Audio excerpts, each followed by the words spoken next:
And it's time for another edition of Back at the Crib. My name is Jeremy Poplin. That is Dion Amade. We are hopeful that Kobe Daniels can join us here coming up in just a bit. But I want to thank all of you for tuning in, whether it be on X or watching on YouTube. Remember, you can subscribe to the YouTube channel. It's The House of Pop. Go there, subscribe, leave a comment. Check us out, man. We really appreciate all those that take time to either listen, whether that be when they're posted up on Spotify or Apple Podcasts, or hitting that like and subscribe button via YouTube. We typically try to do this on Monday nights, and mainly a college football podcast, but we got a lot of other stuff to get into. We got some college football stuff that came out today that's kind of a rehash of a few things that we learned over a year ago. And people, now that it's becoming a reality, people are starting to really freak out about the college football playoff expansion and the SEC and the Big Ten grasping a hold of all the power that was essentially given to them by the conference commissioners of the other leagues. We'll get into all that coming up in just a bit. But Dion, what's going on, my man? Nothing much, man. Just another Monday. It's been a hectic one. But are you reading that off of something that No. the intro? Like, what are you looking up at? Yeah. Oh, I'm at, well, my daughter's playing a wild game of Mario Kart right now, so that's going on in the background as we're speaking. Yeah. I was like, bro, if you're gonna read it off the paper, at least no, I'm not. I'm not. I'm not at all. Like she's rocking it right now on the Mario Kart. You know, since school wasn't in today, school's not in tomorrow, and they canceled. Oh man, I think Union was the first to pull the trigger today at about 11:30 or noon that they were not going to be in, and if it ends up being the way. I think the last projection that I saw was we were in the 4 to 8 inch range in Tulsa. Yeah. But there was a couple of models, I think 2 days ago, that were saying some areas could get like 11 inches of snow. We haven't had that in so long. People freak out when we get 2 to 3 inches. I can't even imagine what this is going to be like if we end up getting that amount of snow here in the next 24 hours or so. Bro, I'm telling you right now, first and foremost, that kind of reminds me, I kind of want to dive back into our personal lives a little bit and ask you, Saturday comes, I'm sure you were well aware, because, you're super dad, you got the weather app, you're people asking you, I know where you're going. You're the newsman apparently in the neighborhood. Everybody's asking you what so Saturday night it starts snowing. What are you doing, Pop? Because it's Valentine's weekend. Everybody was in the streets. What were you doing? We literally were at Bricktown Comedy Club. Really? Who'd you see? we went to go see Duncan Trussell. Yeah, at Bricktown Comedy Club, and it was at the end of the show. And the host, who is not very good, by the way, the host, I just can't help myself. Everyone else was good. He made a passing comment. He was like, "Hey, by the way, we're inside. It's a blizzard outside, and that means if you had too many shots, good luck getting home," basically. And I just thought it was a throwaway line, just being funny, and walked around the corner and I looked outside and it looked like a blizzard that was going on outside. And I'm like, what? When did this happen? I had no idea at all. And we had my cousin who's younger over to like babysit essentially. So then then you feel bad, right? Because you're making the babysitter drive home and this stuff. Mm-hmm. So it was like, all right, you got to hurry up and get home to make sure that she's able to get home safely after that. But yeah, I had no idea at all. And we get here and she's like, "Oh yeah, I knew it was going to snow." I was like, "Yeah, I didn't pay attention to any of that. None of us did." I mean, I feel like, I don't know. By the way, all of us had the same reaction at the club. Like we walked out and everyone was like, "What the heck?" I knew it was going to snow. And I knew there was some precipitation. My boy Joey was telling me, it's like, I don't think it's going to get that bad. And then somebody was telling me earlier in the day that it was like, it's definitely going to start at like 7:00. Bro, it started at 7:00 on the dot. Cause I went out and we went to this Chinese food restaurant local. It's in downtown. It's not downtown, but it's over there by the mall. Wasn't good.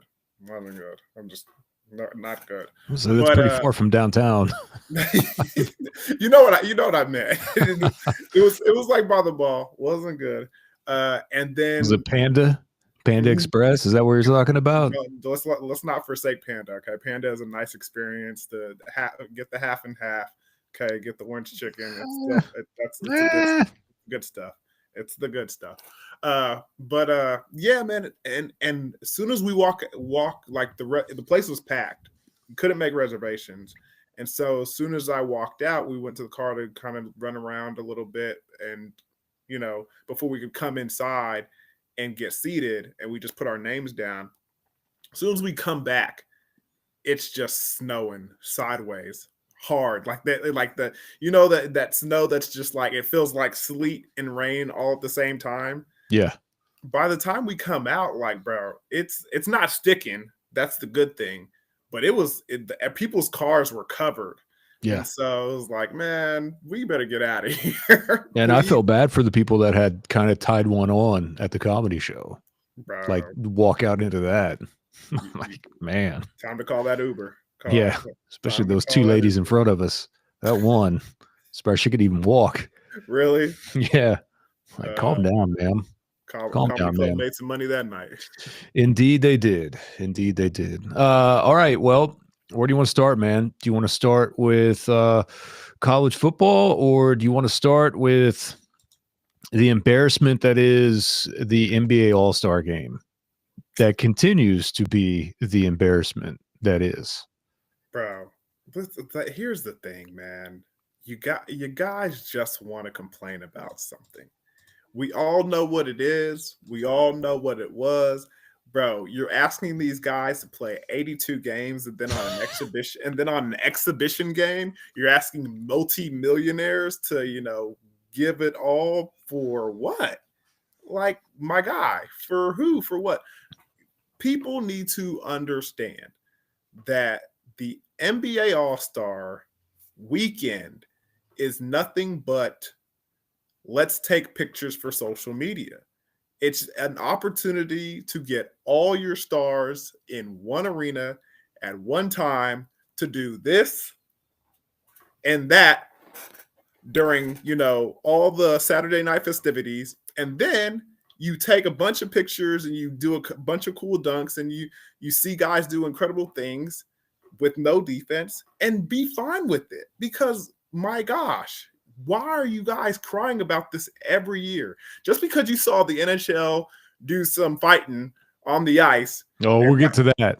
And white boys hitting each other that from different nations doesn't mean what?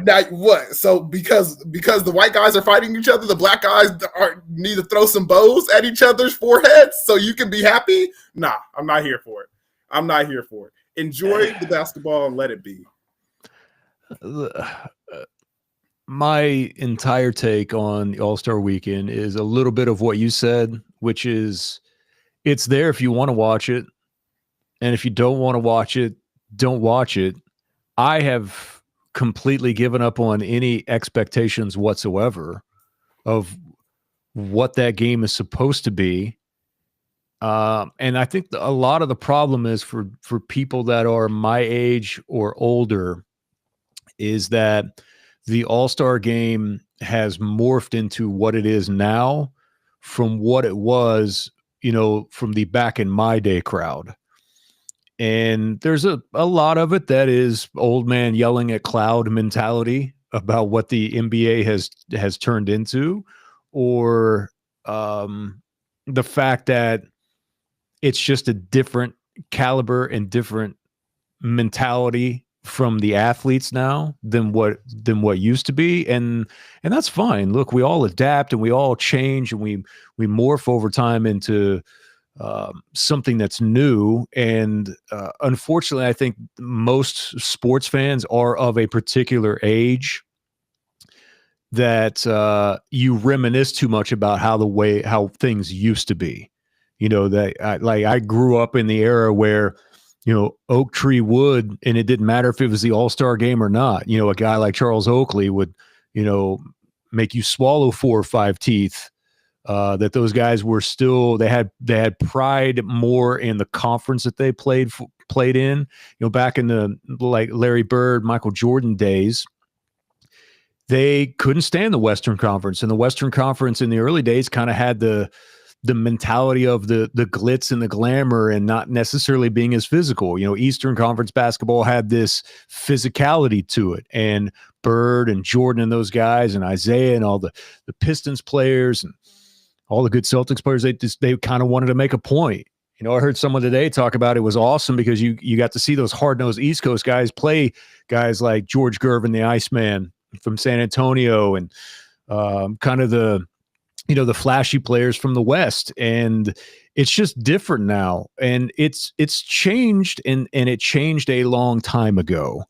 But I still live by I don't like what it's turned into, but yet also I'm not here shaking a fist saying this is an absolute disgrace, because my personal opinion is I think the NBA regular season does just enough in its own right to kind of make the game a disgrace for what basketball has turned into in its own right, let alone what the All-Star game is. So that's kind of where I'm at on it. And it's there if you want to watch it, right? We had options.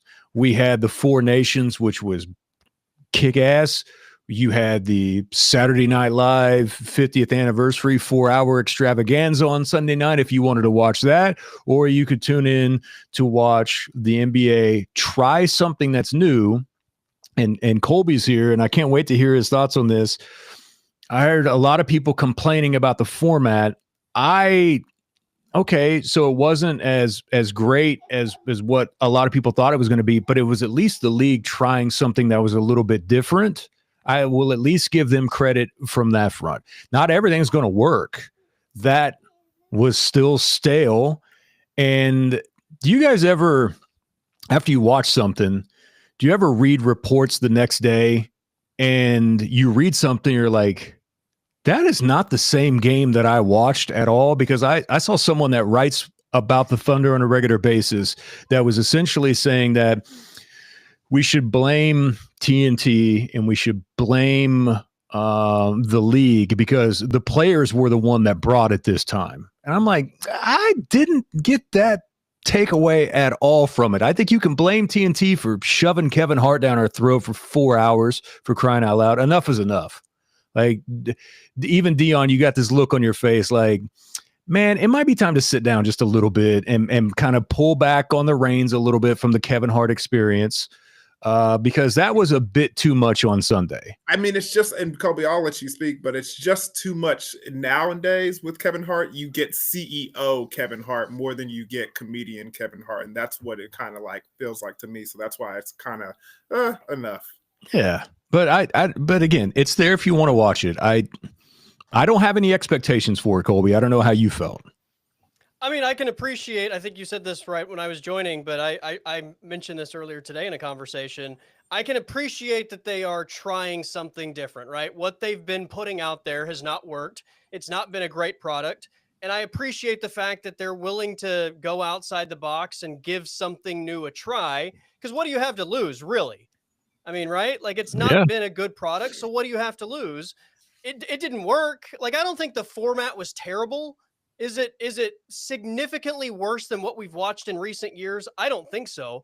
I think the presentation was god-awful, right? Well, somebody did a breakdown today and put it on social media about the amount of time we actually watched basketball in a 3-hour presentation, right? It was like 30-minute intros, and then you had like 12 minutes of basketball, and then you had this long like intermission, and then you had like another like 13 minutes of basketball, and then you have like 30 minutes of something. It's just like 3 hours is way too much for a total of like 27 minutes of basketball, right? And that's what makes, I think, the product or the format seem like such a bad idea. It was fine. Like, it wasn't great. I didn't think it was horrible, but it's not anything that's going to stand out to me. The presentation, though, I thought was like, what are we doing here? This is a circus more than it has anything to do with basketball.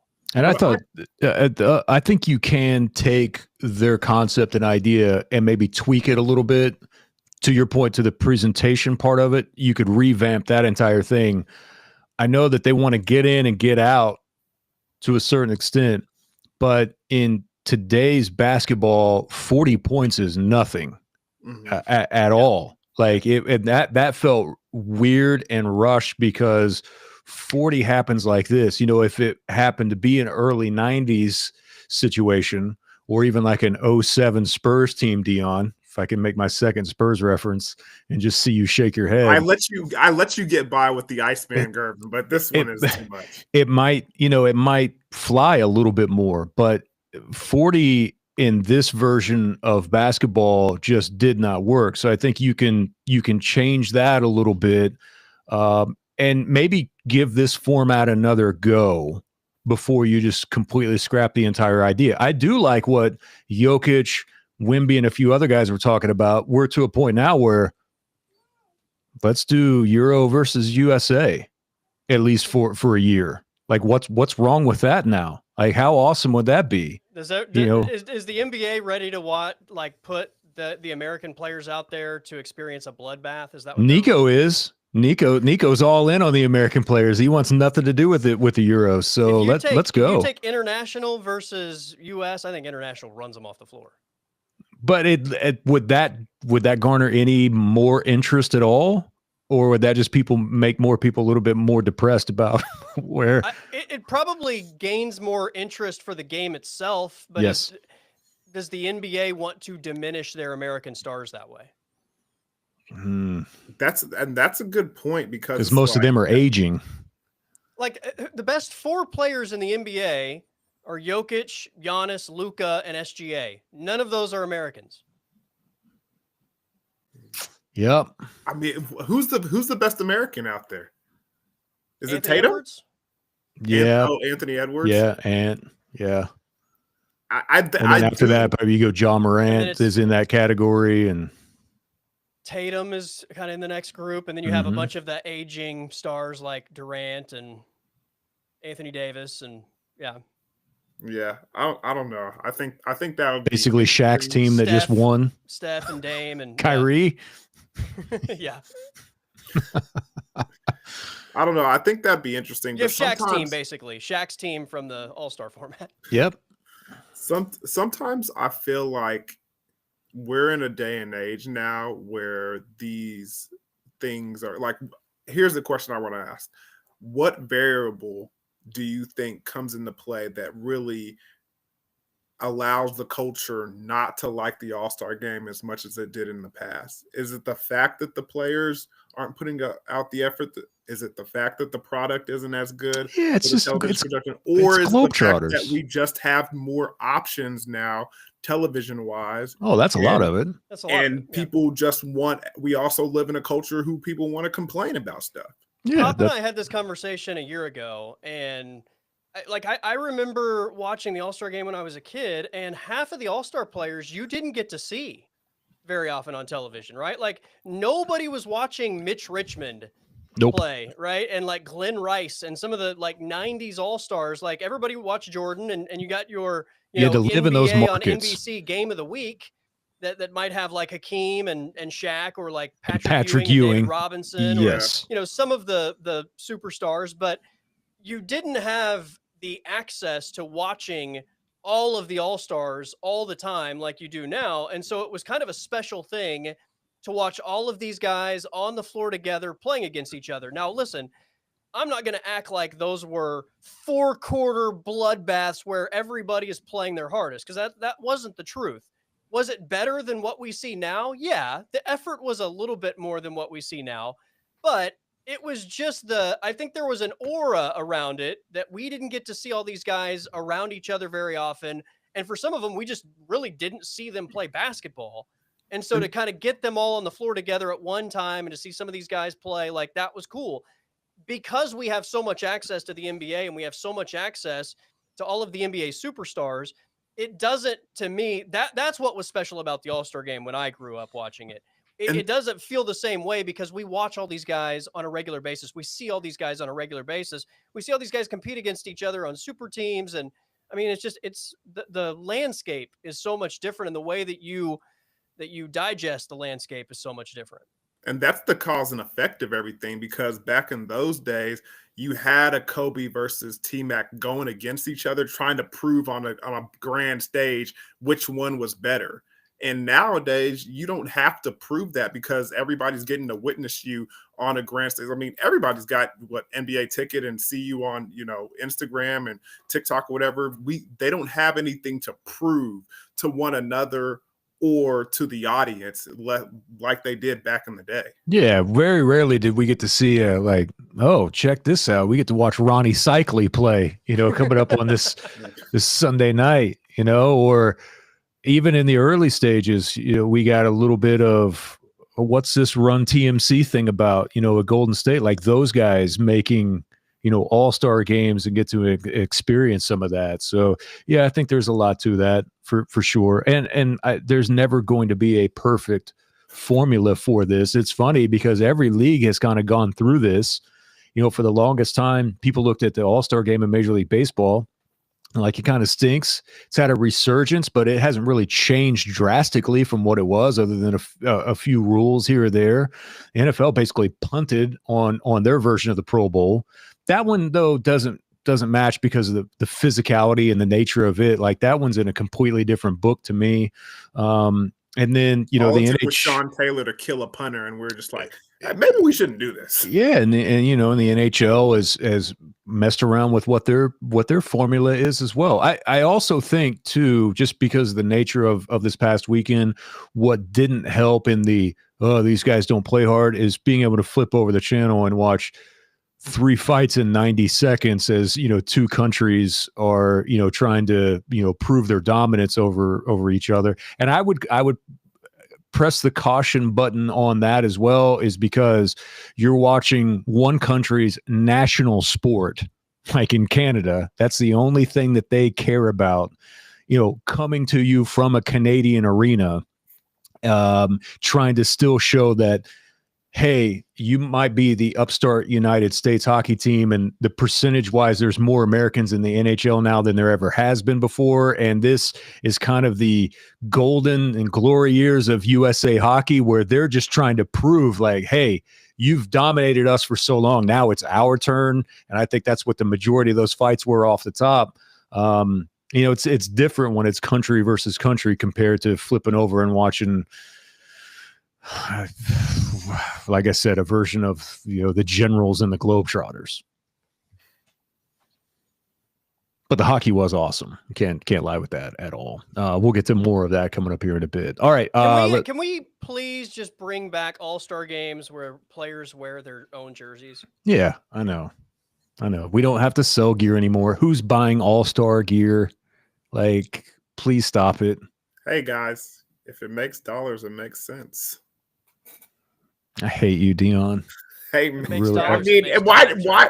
I'm not mad at. First of all, I'm curious of what jerseys they come out with every year, and on top of that, I mean, you're the one. Creative wise, I'm curious what the jerseys do look like. On top of that, why not make another jersey that a little? Don't you have your fill? I mean, for crying out loud, can buy. If it's not for you, it's not for you. But there's kids out there buying that stuff. That wants to own every Kyrie All-Star jersey. That wants to own every LeBron jersey. Yeah. Somebody's buying it. I know, but now you got the city jerseys and everything else. We don't need it anymore. Like we're done with that. I'm not mad. We don't need it. We don't need it at all. I get your point. I know why they do it, Dion. The jersey thing is so oversaturated anyway, to Pop's point. I mean, everybody has like 4 or 5 different versions of their home jersey anyway per year, and they reset that every year, right? Like I don't know. There's nothing special about all-star jerseys.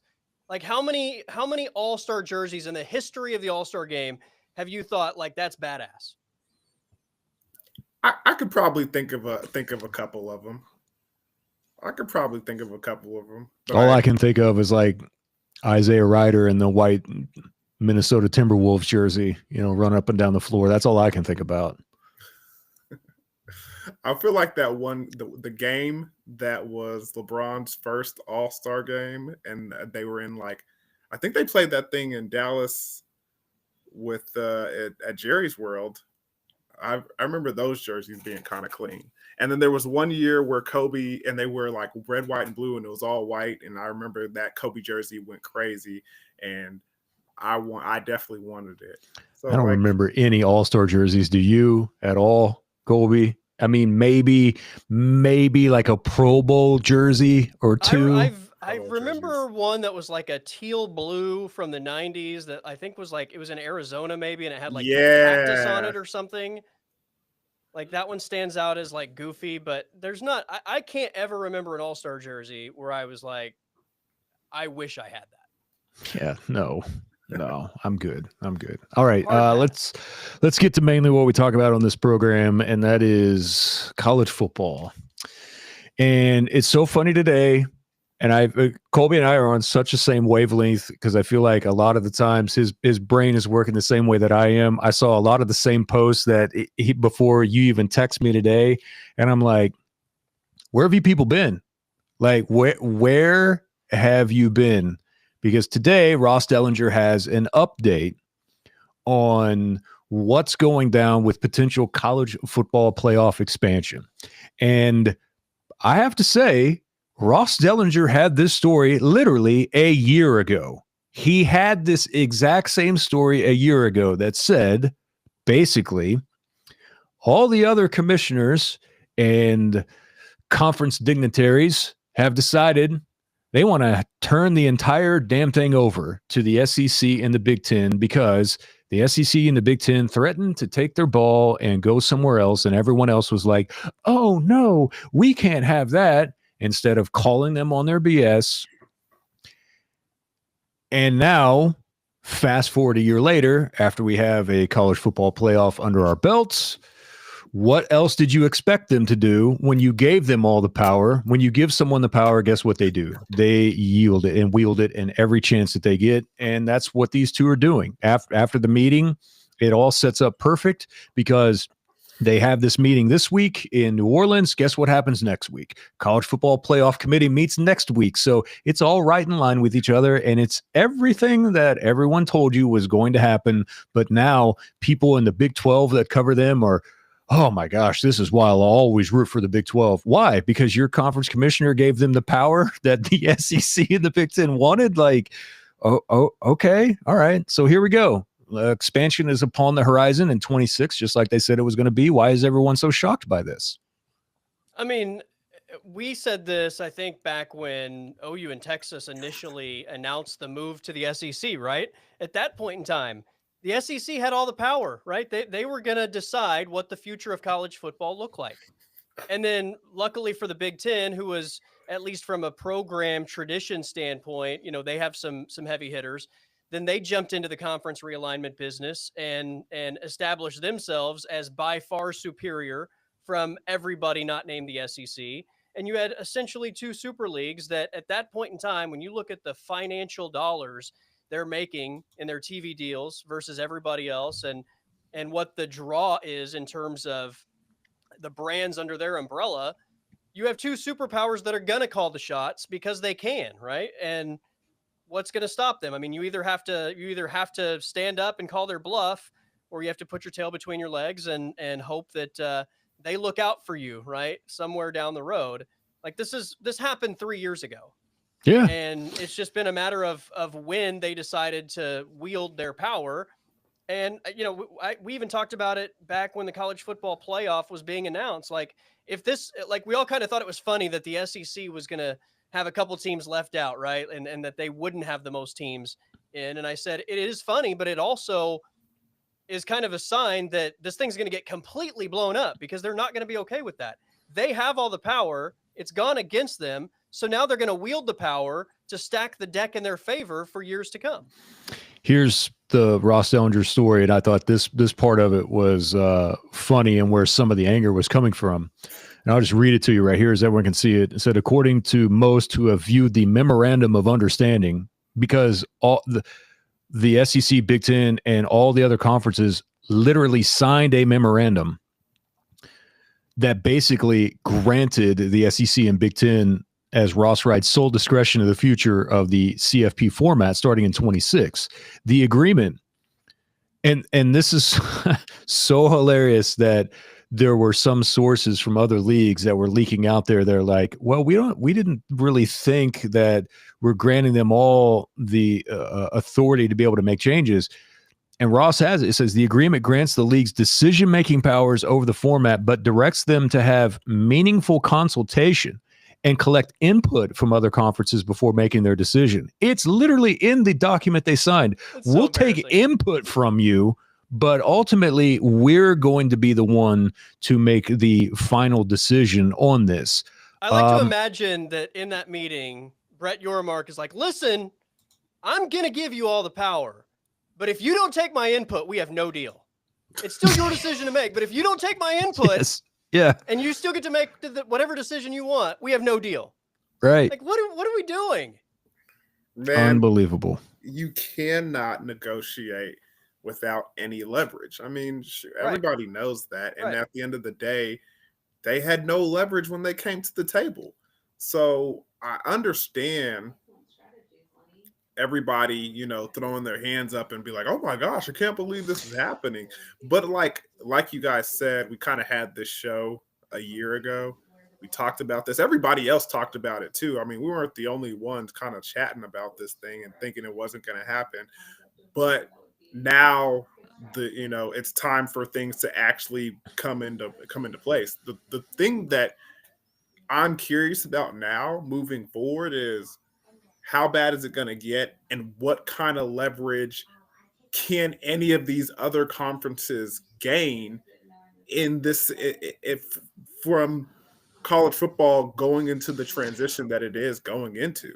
Well, the funny thing about this is that in reading this, the formats that they want to do, and it was described in Ross's article, 14 team, which is the 4-4-2-2-1 model, which the top two seeds get a first round buys, is basically, that means that you'd have 4 guaranteed spots from the Big Ten, 4 guaranteed spots for the SEC.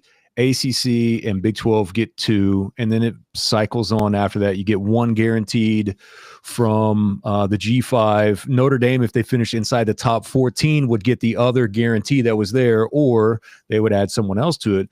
They went back and crunched the numbers over the past decade. Some of these are a little bit off because they are accounting for Oklahoma and Texas and their participation in the Big 12. They carried their success over to the SEC, so it's elevated that number. But basically how it reads is over the past decade, you average out all the number of spots, and SEC would have like 4.5, the Big 10 close to 4.5 as well, Big 12 2, and the ACC 2. The funny thing to me, and I heard Pat Forty bring this up, which is these two conferences are now gaming the system where they would have had those advantages anyway, and now you're just gaming the system where you get that automatically no matter what, when you really would have earned it anyway. The Big 12 is probably looking at this from a Brett Yormark perspective and saying, well, we're getting a guaranteed 2 in, but aren't you also limiting yourself for a year that you might actually have the ability to get more than 2 in? The ACC had that opportunity earlier this year, and now you're only going to get, your basic 2 teams in. You just got to be careful with how this is playing out.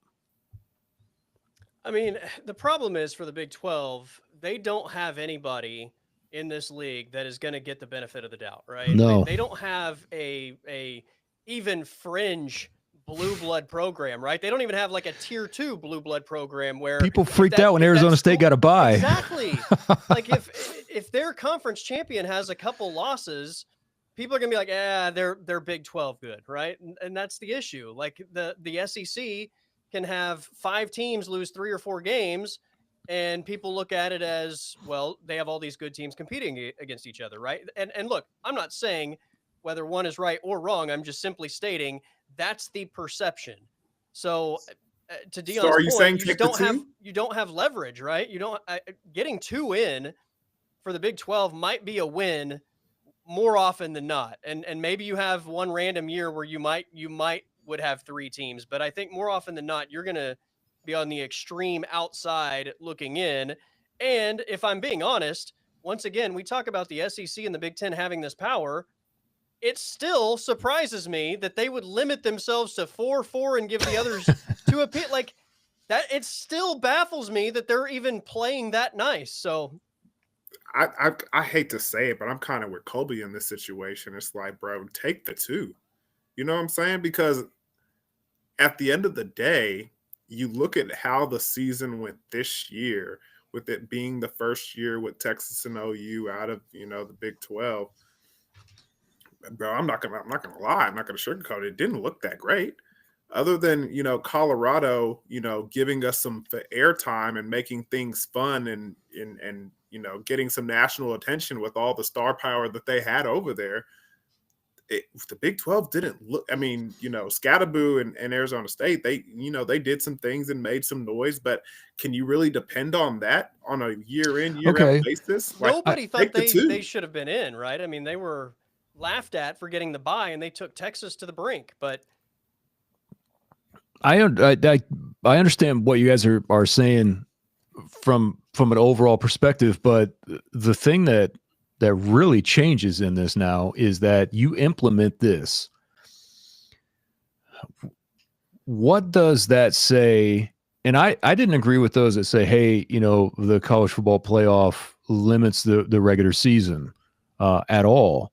But now if you have these guaranteed spots in here, and based off the way how I interpret this is that they're going to leave it up to the conferences individually to determine who ultimately is their qualifier, almost like states' rights on what they want to do. And there's a number of ways. The ACC has talked about one version that they want to do. The Big Ten, another one where top two teams would essentially advance, and then 6 would play 3, 4 would play 5, and the winner of those games would then advance to be the number 2 or number 3 and 4 teams for the conference there.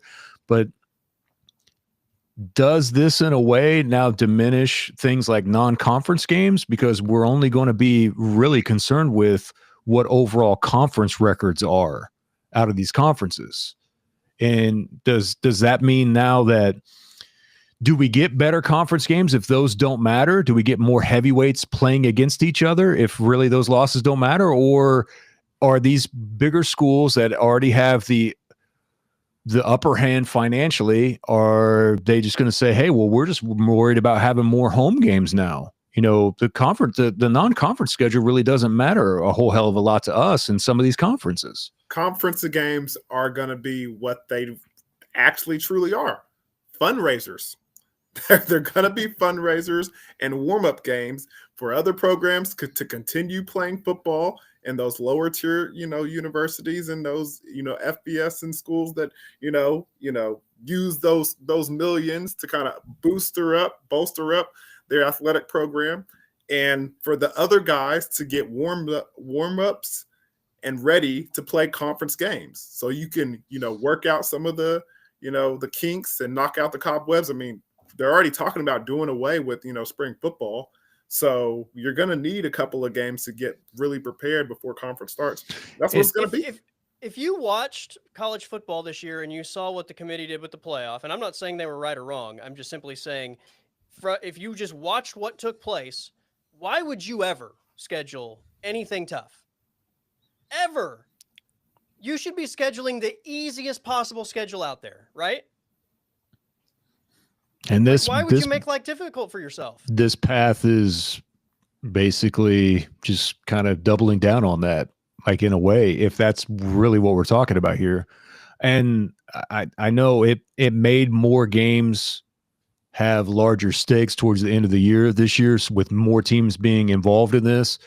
There's also something that's a little weird about wanting to take away the subjective nature from the committee and trying to pick teams and rank teams if you've got automatic slots that are there. But you mean to tell me, like, for example, in the Big Ten this year, like an 8-5 Iowa team, would have had the ability as the 6 or the 5 seed to make it into the playoff? Like that's what we're potentially on the verge of having happen in these larger conferences, the SEC.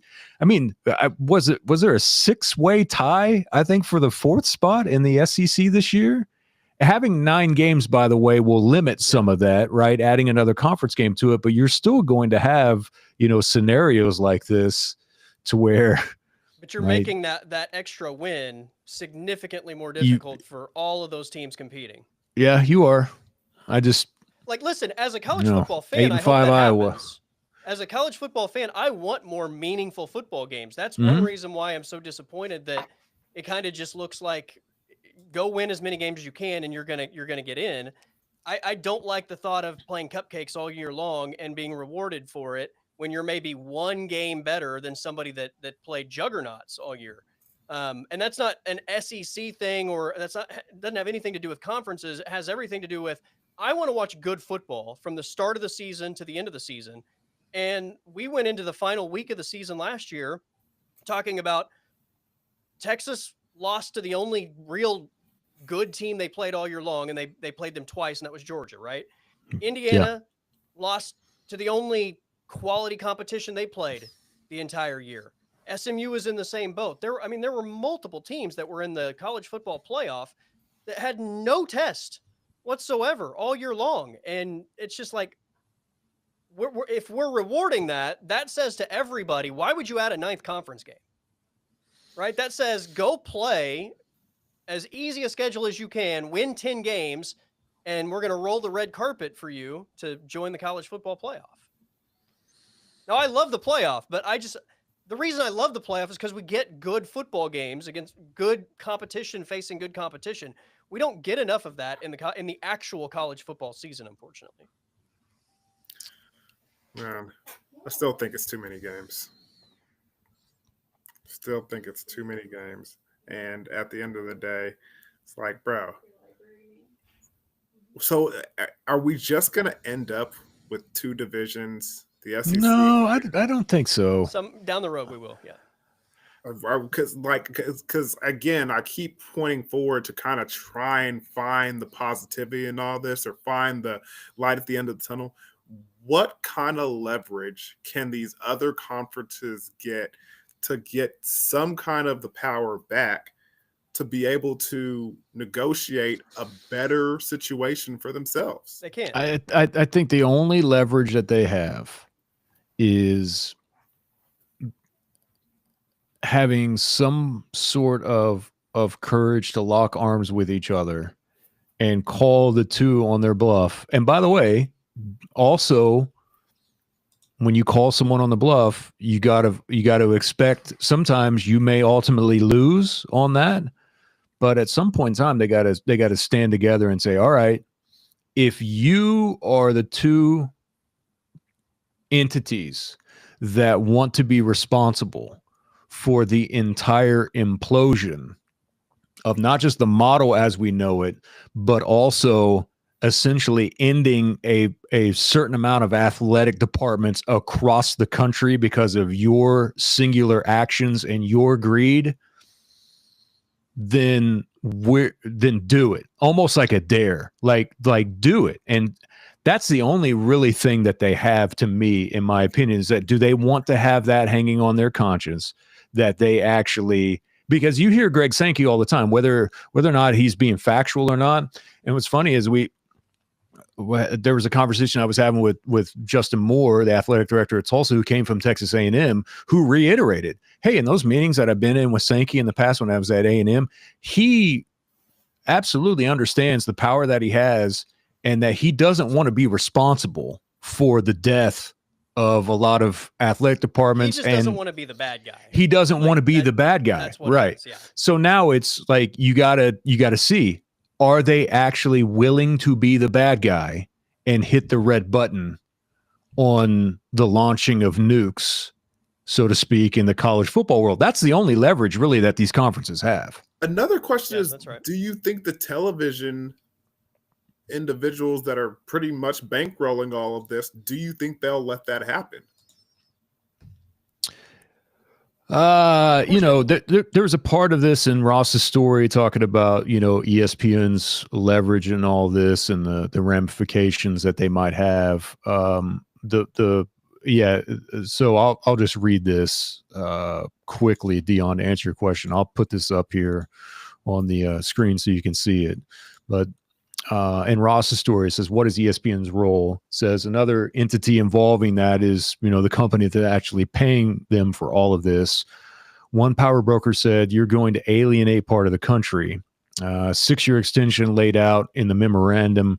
It's not yet finalized, but expected to be completed later this spring. There is not expected to be any new television revenue if the field actually expands to 14, as the figure is included in the memorandum.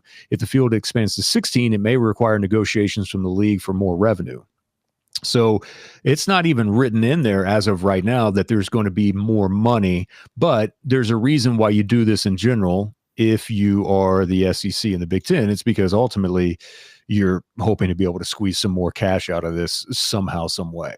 But as of right now, with the inclusion of one more game, there's at least it's not written in stone. I think the television networks, not only would you still be able to cover college football from like the Big 12 and the ACC's perspective in whatever that other division would be, but you would have essentially a little NFL model. The SEC and the Big Ten and all of the big brands that are underneath that thing just playing each other. So with it being an NFL model, are you saying that as far as television market goes, like the CBS gets, the Big Ten, and then ESPN gets the SEC, and then they move forward like they have Fox their television deals. I'm just saying they're going to be able to they will charge boatloads of money for advertising when they get that model, and there's such a centralized focus on these schools playing against each other every year, and you have this small group like the NFL, and it's not this like 100 and however many teams competing against each other where half the country doesn't even know 75% of the teams anyway, right? Like the spotlight on it would be unreal. Man, guys, we need the CW to save us.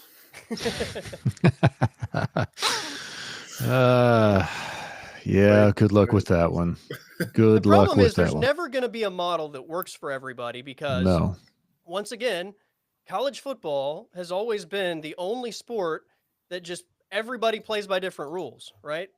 Every school plays by different rules. Every conference plays by different rules. Some conferences play 8 conference games. Some play 9. Some want a conference champion. Some don't. Like some are focused on strength of schedule. Some are on how many wins you can obtain. Like some used to pay the players. Some used to not pay the players. What is a good college football team, right? Mm-hmm. Like there's literally not. The committee can pick whoever they want and justify it however they want. And they've done that since 2015 when we had a college football playoff committee, right? The amount of times that they have completely contradicted themselves over the last 10 years has been well documented on social media, basically every Tuesday night in the month of November, right? When they release their updated rankings, like they can give whatever reason they want to say these are the best teams, because the reality is there is no actual way to determine who the best teams are. There's not. That's correct. Final thoughts, Dion? Anything? Yeah, man. I mean, it's going to be interesting to see how all this plays out. And at the end of the day, the people who have the biggest bank are the ones that make the rules and regulations and the rules that we have to play by. It's just going to be interesting to see how it all plays out at the end when it's all said and done. I think the television market and the guys holding the biggest bag will have the decision at the end of the day. That's right. That's right. All right, let's get to some fun stuff. Did either of you guys catch this little whoopsie from the weekend up in Illinois? Dion, did you see this? Yeah, I saw it, man. All right, I will watch it. Hang from the ceiling of State Park Center.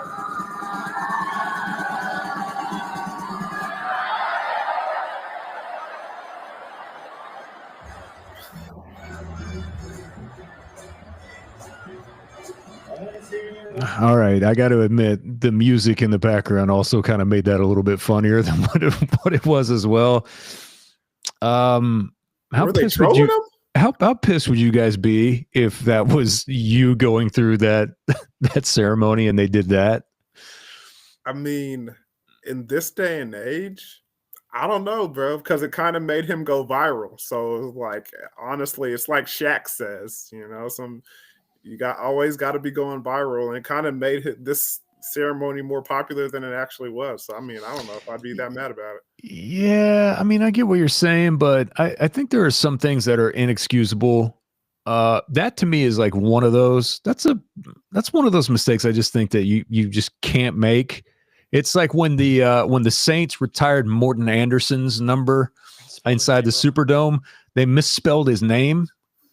Like and the Cowboys earlier this year, didn't they have something where they were honoring their legends and it was Tom Landry instead of Landry? Yes. I'm like, those are just things you can't do to people that you're trying to honor in a moment like that.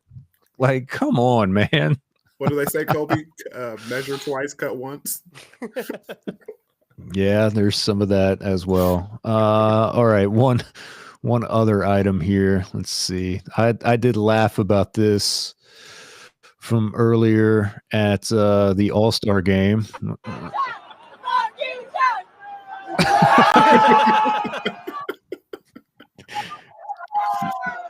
Yeah, they're chanting bleep you Chuck. And Ernie's like leading on the chant, and Charles at the All-Star game just turns around and does the Charles Barkley thing. That dude is an absolute gem. Legend. That is a man who's cut out a lane that allows him to do whatever he wants.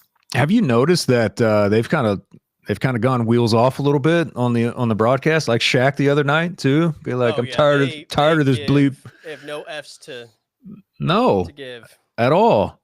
It actually makes it a little bit better. I if they were to have like an Amazon or Netflix version of that show where they're just uncensored, I mean, it's already kind of a must watch, but it might be, I can't miss any minute of this.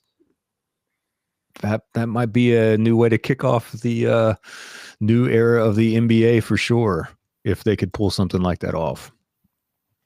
I mean, they're ESPN employees now, aren't they? They are, and that's where this gets a little bit complicated for sure. Enjoy all of what you're watching now. Yeah, because they can't help themselves. Yeah, Mickey Mouse won't allow that one. No, they won't at all. All right, so this was pretty funny. I found this a little bit earlier tonight. Sir Mix-a-Lot performed his hit song, Baby Got Back, to raise money for the Seattle Symphony. Before starting, he extended an open invitation to any ladies in the audience who might want to join him on stage. And you just know, the woman in the black dress had clearly been waiting her whole life for this moment. I like big butts and I cannot lie. When a girl walks in with an itty bitty waist and a round thing in your face, you get strong. Wanna pull up top cause you know the stack up is strong. Deep in the jeans she's wearing. I'm hooked and I can't stop staring. Oh baby, I wanna get with ya and take your picture. My homeboys tried to warn me, but that butt you got me. Ooh, rock a smooth skin. She saw her moment. Oh my gosh, man. She took the opportunity. I'm clutching my pearls. I've seen her dancing. To hell with romance, she's sweat. And I'm tired of magazines. I'm telling you, man. That is somebody's mother. It is someone's mom, but I don't know. I'm trying to think of the last concert that we went to, and it's so funny when you watch like a group of moms that have maybe tied one on a little bit earlier in the night before they go out to the show. And I can't even remember what show that we were at, but it was just like, someone needs to get a hold of this woman, because that is someone's mother. And she needs to understand it was happening like right in front of us. And we just made comments about her, I think, the majority of the night. Yeah, it was at Justin Timberlake. That's right. It was at the Justin Timberlake show. And there was a mom that was in front of us. And it was like, whoo, buddy, someone is making sure that they are having the time of their life. If you ever want to see some middle-aged moms act like they're still 18 years old, go to a Nelly concert. Yeah, I can imagine. I went to a concert that was supposed to be Nelly and New Kids on the Block, and Nelly ended up canceling. So it was New Kids on the Block. And yeah, that's exactly what it was. Yeah, it's everyone in the crowd. Hammered drunk middle-aged women acting like that. Wild. All right, one last thing I want to get into here, and I'll get both of you guys' opinions on this. Let's see. I got to share this. I don't know if that was sharing or not. All right, yeah, here we go. So SGA, the much anticipated debut of his first signature sneaker, and we got to look at it. The Shea 001 Butter. Dion, where are you at on the SGA signature shoe that just released this weekend?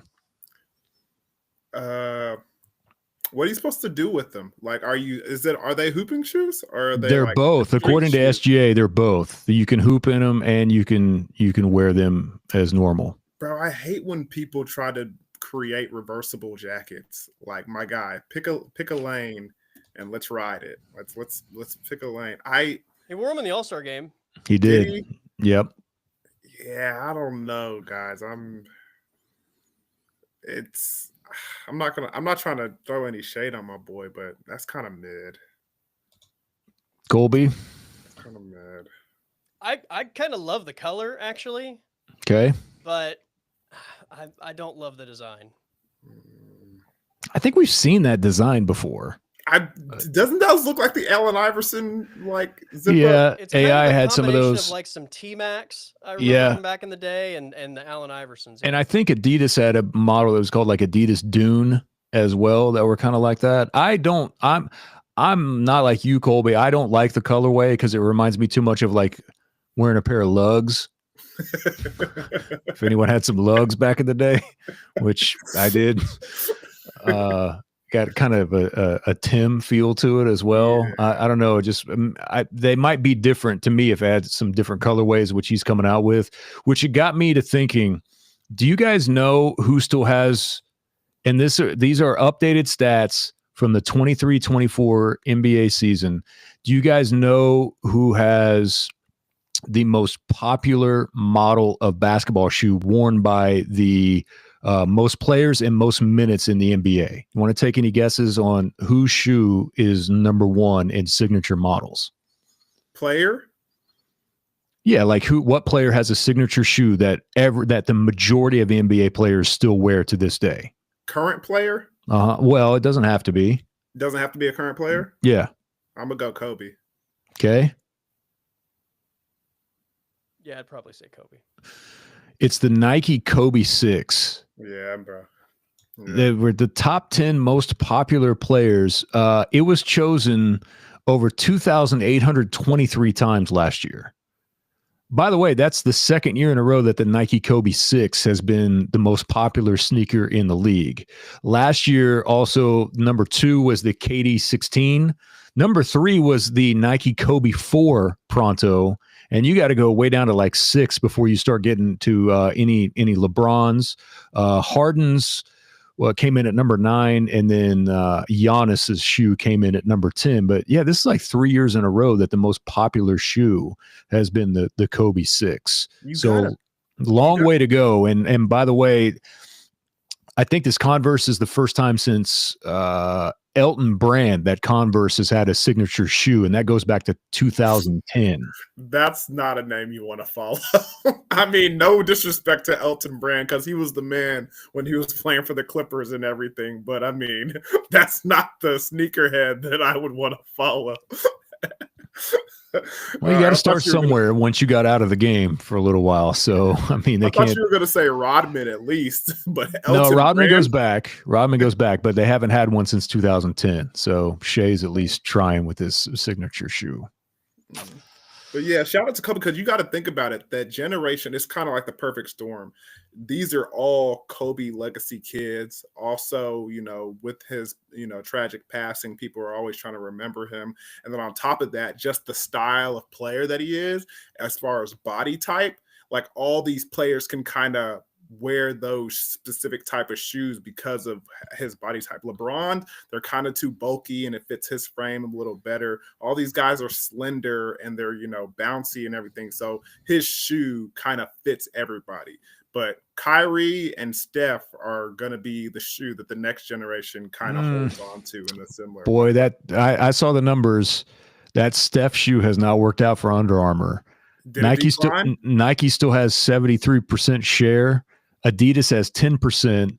Then you drop all the way down to the next closest one is 2% with the Steph Curry shoe at Under Armour. It just hasn't evolved the way that they thought it was going to. But it just seems like in the AAU circuit, like a lot of those kids grew up wearing those Under Armour shoes because they went so hard.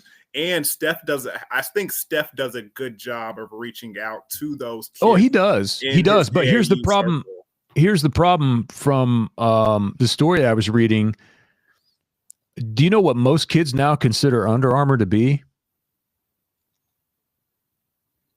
Well, as far as sport, No, they just consider it to be like a lower tier brand, like a for sale brand at Kohl's. Like everyone views like these kids now, like in the younger demos, but it's so far behind Nike and Adidas now. They're having to rethink the entire structure of Under Armour. no, really. Yeah, because like Under Armour now is associated with stores that you can get things at cheaper prices like Costco, Sam's, and Kohl's of all places, and JCPenney. Dang, they threw the Walmart Shaq brand on Steph. Yeah, that's basically how a younger generation views Under Armour now, which is why the shoe hasn't necessarily taken off the way that they wanted it to. Kind of like how you can get and one at Walmart.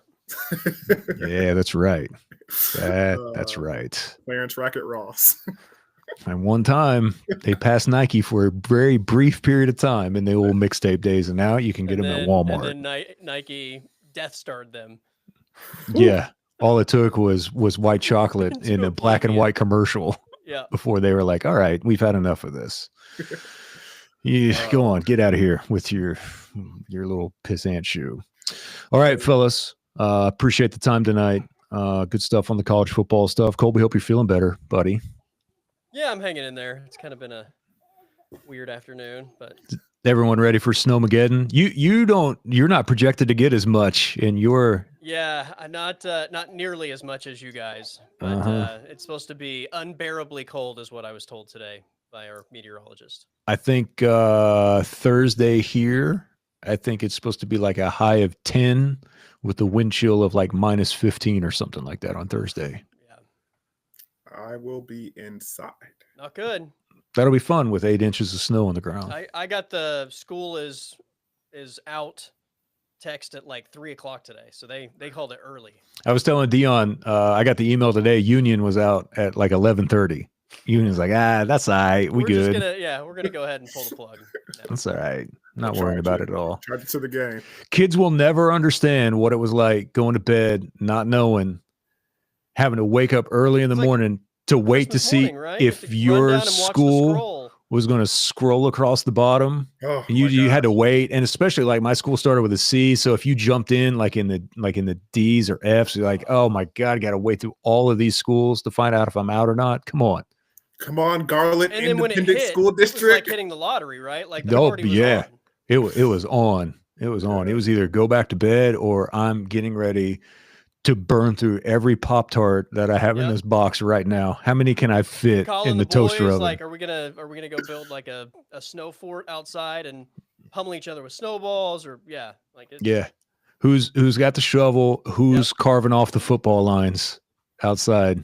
That's The right. anxiety, man. The anxiety of waiting for that scroll. Kids will never know. They will never know. I'm All right, just gonna fellas. start telling my kid, you're gonna have to wait and see. Yes. I'll know. Yes. I'll know that he does it, but I'm gonna be like, you gotta wait and see, man. No technology I get up allowed in the morning at and all. we'll watch the scroll together. That's right. All right, to y'all. experience joy. There you go. Y'all have a good night, and appreciate you guys jumping on. For everyone that was tuning in, appreciate you. Make sure check us out on the YouTube page. It's the House of Pop, and Back at the Crib is listed there. Thank you for tuning in on X as well. We'll see you back again next Monday, right back here at around 8:30 or so.